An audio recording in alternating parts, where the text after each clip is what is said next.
YouTube, what's up? So grateful that you clicked and you're about to watch a new YouTube video, but before you do, 212-931-5731. That is my texting community platform. I'm doing a lot of one-on-one engagement in there and also access opportunity, first looks in that environment. 212-931-5731. Join it now, and now to the video you've been wanting to watch. Hey guys, just listening, somebody was just talking post my keynote and said, how you do something is how you do everything. And I've heard that a lot, and I get it, right? Which is like, be disciplined, be good at the process. I actually just don't believe in it at all. Like, I actually think that when you deploy self-awareness and you really get to know yourself, that there are certain things that you love so much, you go hard, and there are certain things that you don't like at all, and you go soft. Like, I don't do entrepreneurship the way I did school. Like, so I actually don't believe that, and I think it's an important conversation. I think we need to have much more of a conversation of like self-awareness. Like, who are you? What are you about?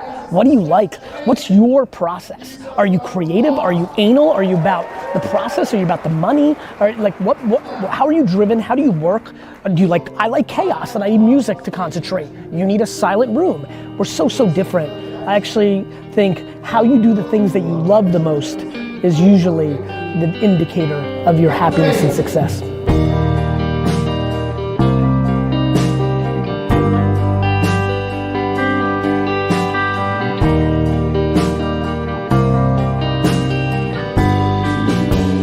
Landed. We're here in Orlando.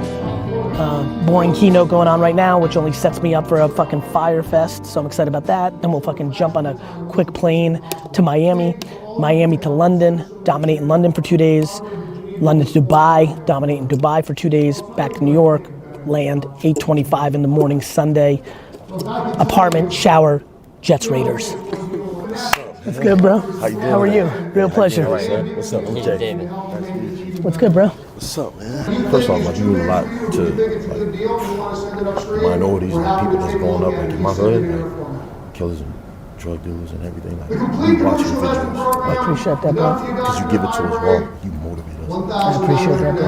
I'm not one of them anymore because I'm now, so I just make sure I'm doing reset. The right things. It's just like send videos off like all day. My homies that do certain things, we just send videos back and forth of you saying different things because it motivates us and it gives us a light. I appreciate that. Thank you for saying that, for real. It means a lot to me. It really does. I make content for, man, the way I grew up was interesting, and like and especially the kids I went to college with, real interesting. Like the kids from your hood, and like I make the content for that person. Yeah. Did you ever worry about failure? This is where I think you've got a huge advantage. When you come from failure, then you shouldn't, like, this is what I'm trying to tell. Yeah, man, this is where I'm trying to go. When I talk to the streets, I'm like, motherfucker, what the fuck are you worried about failure for? You're not worried about failure, you're worried about judgment from your other homies. Yeah.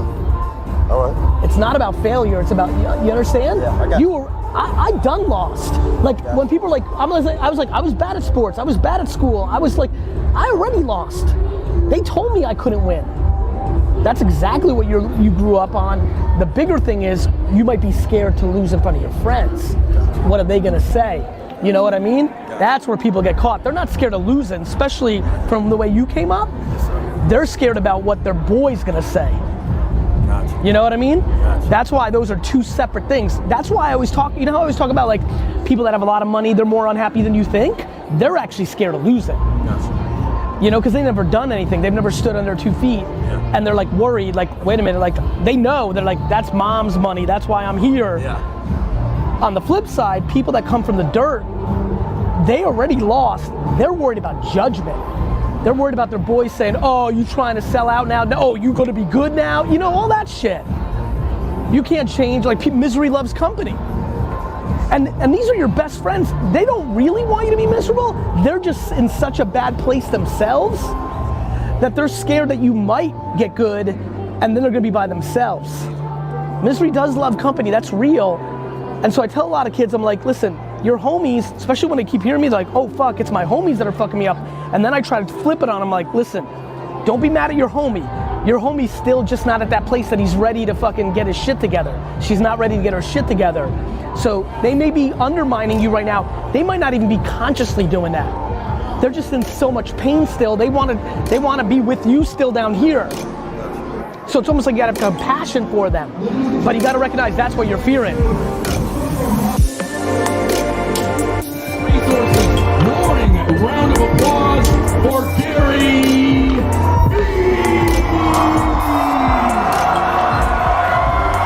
This goes back to judgment. The reason so many of you want to win right now so fast is you want to show other people you won. This is why credit cards fucked everyone. People want to buy shit they can't afford to show people they're actually winning versus actually winning. My friends, we're in a listen to me, we're in a deeply, deeply complicated place where we've always worried about fronting and impressing others, and that used to be 13 people, and now we live complete public lives and it's everybody, so it's compounded. Everybody's taking a hike on the weekend for the Instagram photo, not for the fucking hike. People right now subconsciously, you don't even realize that you're doing it. Right now, if you took a step back, you can't imagine how much you're thinking about your holiday vacation predicated on the photos you post versus the vacation itself. We live in a world where people yearn for affirmation or compliments, which makes them wildly vulnerable to booing. The reason so many of you struggle and you don't post with a negative hater or this is because you overvalue compliments, which make you vulnerable to negativity. This is something we really need to start talking about. Like, why are you here? Like, why are we here today? Like, I love you too. On some real shit, like, what are we doing here? I assume if you've decided to spend money on a, let's say Monday, on a Monday afternoon and listen to this shit, that you're looking for something, which is cool. My curiosity is what? Because for me, if you're looking for tactics, they're so easy. I've been telling you, how many people here follow me? What, you think you're gonna get something crazy up here today? You know exactly what I'm gonna fucking say. I feel like Aerosmith up here. I'm not playing new music, I'm gonna play the fucking classics.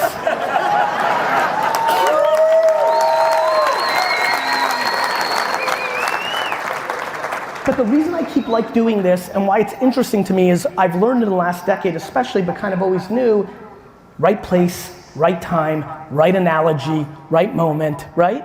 Like, to me, it's been fascinating to watch people consume my content. You know, what's great about how I do it and how I recommend you do it is read your comments, read your DMs, read your, you know, I know a lot of you are mad I haven't texted you back. I get fucking 4,000 of them a day. I'm texting 300 back, I just can't fucking catch up, but I'm telling you, I read that shit. And the reason I read it is it allows me to know what I need to talk about here. You think I knew that people were fucking super sad because their parents were paying for shit? I didn't know that. My parents didn't pay for my shit, so I could have never known that. It was the thousands of emails in the last 5 years that I've read from kids in their 20s who finally reconciled the fact of like, oh fuck, my unhappiness comes from the fact that my parents are secretly paying for my life, which consciously and subconsciously makes me feel like a fucking loser. Let me tell you something right now. You wanna get happy real fast? I don't know how many people this is gonna work for in this room, but if you're in this camp, if you are over the age of 22 and your parents pay for anything on some real shit, you need to leave this conference, call your parents and say, I'm never taking another fucking dollar from you.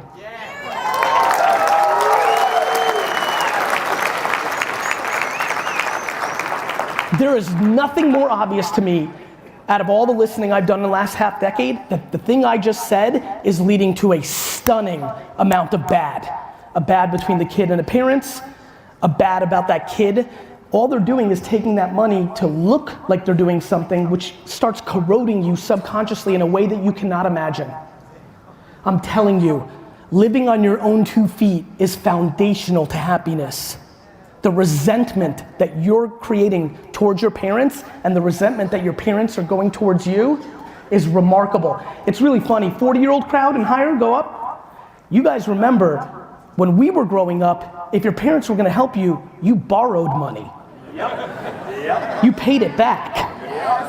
We're not living there anymore. And that's amazing, and I know, listen, as somebody who grew up with not a little and has it a lot now, I look at my kids, I want to, but I want them to be happy, not look like they're successful.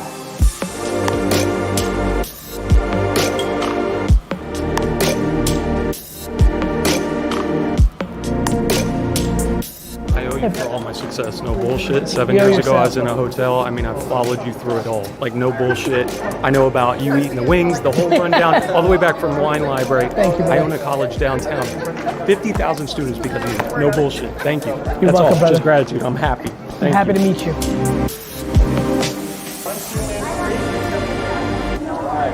I followed your social. I've been posting like mad. And I took my mortgage business, I'm a mortgage banker, from 13 million in 2017 to 46 million this year, all social media. That's it. I get it, bro.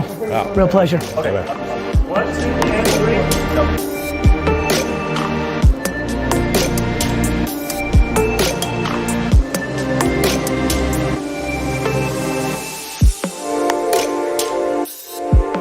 Yo, just landed in Miami.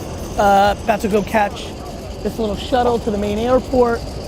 Headed to London. Good day, good keynote. Got a lot done. A lot of Vayner Sports, a lot of Vayner Media stuff. Logistically, just a grinding of a day.